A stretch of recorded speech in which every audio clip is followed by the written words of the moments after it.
and welcome back to my YouTube channel, Darlene in the Dordogne. In the last episode, we had travelled halfway around the world and finally arrived at our dream home in the south of France. But our main priority was to get heating on for what was going to be a bitterly cold night. Please continue watching to see what happens next.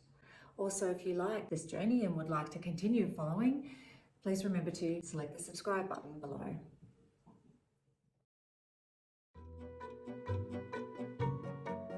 Even though the surrounds were picturesque and there were high levels of excitement and adrenaline, it certainly wasn't going to keep us warm. Our immediate priority was to get the boiler in the basement started so that we could get hot water running through the old radiators to warm up the freezing house. So, did he succeed? Oh my God. What? Oh, I'm just Yeah, it's all good. trying to make sure I don't bump my head on the way down. Well, the very short answer is no. So we got our bags in the house, threw on as many layers of clothing as we could, and settled in for a simple dinner of cheese and wine. Oh, and a fruit tart from the boulangerie. For dessert, of course. In bed that night, I wore a tracksuit and had my favourite jumper on my head. Brrr! The next morning, success. Sean got the boiler working, and soon enough the house was cosy warm, and I had the best night's sleep. It was time to take in the views from the house and explore the property.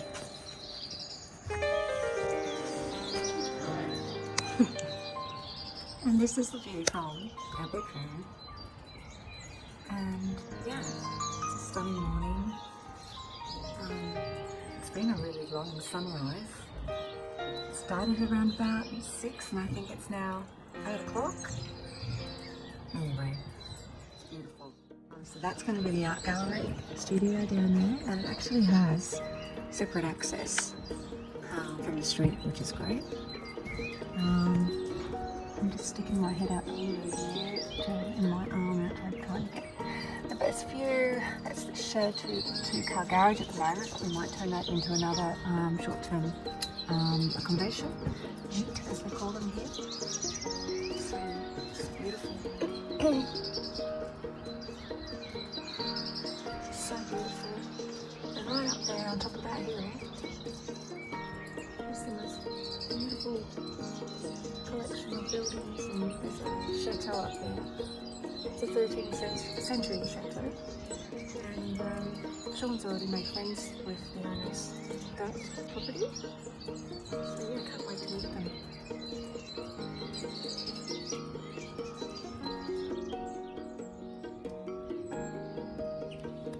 And this is the view to the south, where you can see the entrance to our property, the big shed which Monsieur Maison, the previous owner, ran his walnut processing business from, and up the top is the Pigeonniere, which has been renovated as a gîte. Our village, which is pronounced Daglon, has a population of approximately 600 people, and there right in the middle of the town square is the 14th century church of St. Martin.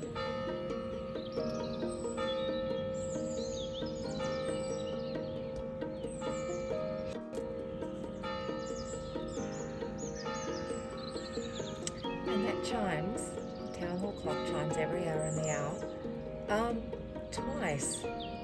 It's very odd, it chimes, and then I think we have a minute wait, and then it chimes again.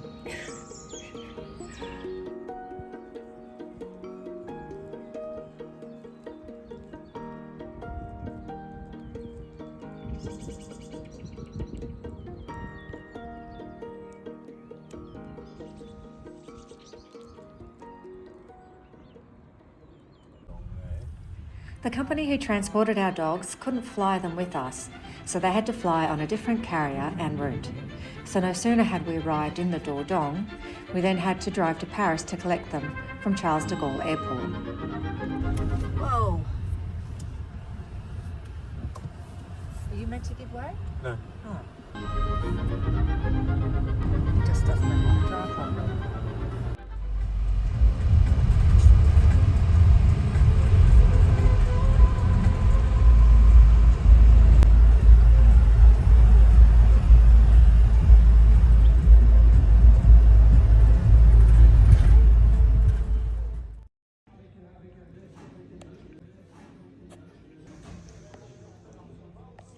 was one hell of a drive. It was a hell of a drive. Well, now we're relaxing at some hotel outside of Paris at the airport, ready to pick the boys up tomorrow morning. Cheers to that. You excited to see the boys? Oh yeah. You want to say it now like you meant it? They'll actually be more excited to see you. Well, here we are at Charles de Gaulle Airport, and we're going to the export department, who have received 2 parcels in their cargo manifest. France lived up to its expectations of being difficult as we tried to get all of the export control and customs paperwork rubber stamped. The departments don't talk to each other and then tell you to manage it and give you dodgy directions, and there's no signage. All right, still trying to find the dogs. They're here somewhere. We've been led on a wild goose chase, which is probably no surprise, considering we're in France. Anyway, they're here somewhere. We have the paperwork. They have arrived. Slightly frustrating. Anyway, 3 hours later.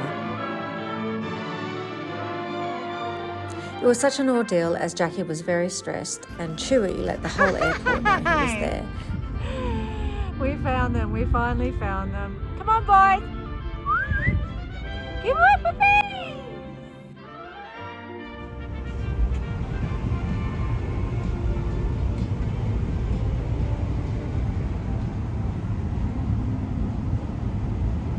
But they're settled down now. I can't believe we got them into France. It was another pinch me moment. And look who's just made it home. Hey. How was the drive, Sean? And now they are getting lots of well-deserved rest, love and attention in their new home. It's your new home. I've just driven the last 2 days over 2 weeks over maybe about 1,500 kilometres to Paris, and back to pick up these boys from the airport. And it's been a big couple of days, but now the family's back together again, and I'm just thrilled that they both made it. They seem to be in pretty good condition and pretty happy. Come on, Jack. Come on, puppies. Hey, how you doing? Come on, this way. Look up here.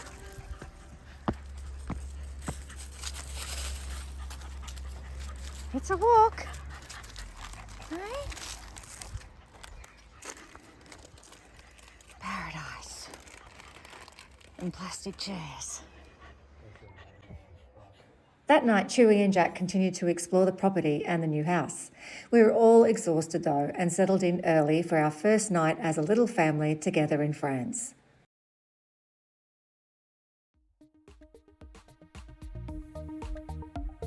The next day, it was our turn to go exploring and have a look around our village.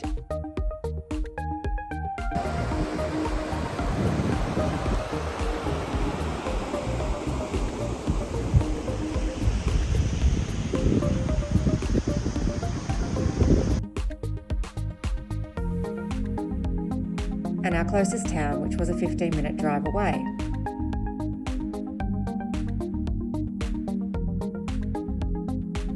There were many things to get organised, like electricity accounts, getting internet access, and finding the local conveniences for grocery shopping, etc. Sean had already purchased a number of items for the house when he flew over 2 months earlier to take possession of the property. Cutlery, crockery, cookware. However, we still had to buy all the essentials for a home, and so we hit up the local Leclerc, which is similar to a Costco store. So this looks like your standard supermarket. Obviously, yes, it's Easter coming up,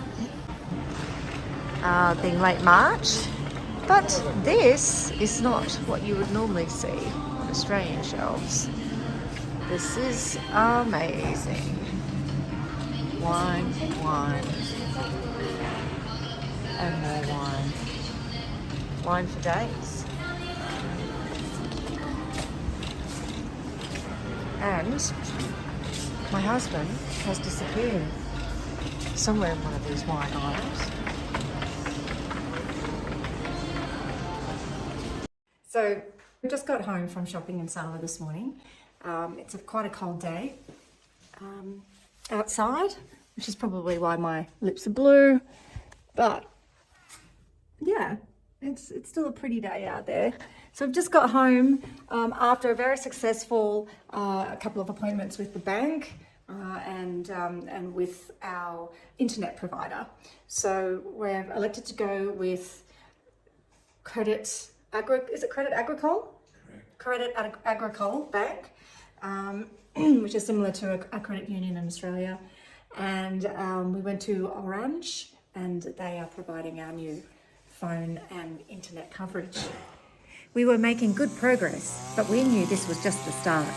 Buying a Maison in need of a lot of love, as well as bringing the gardens back to life over 2.5 acres, was going to take some planning.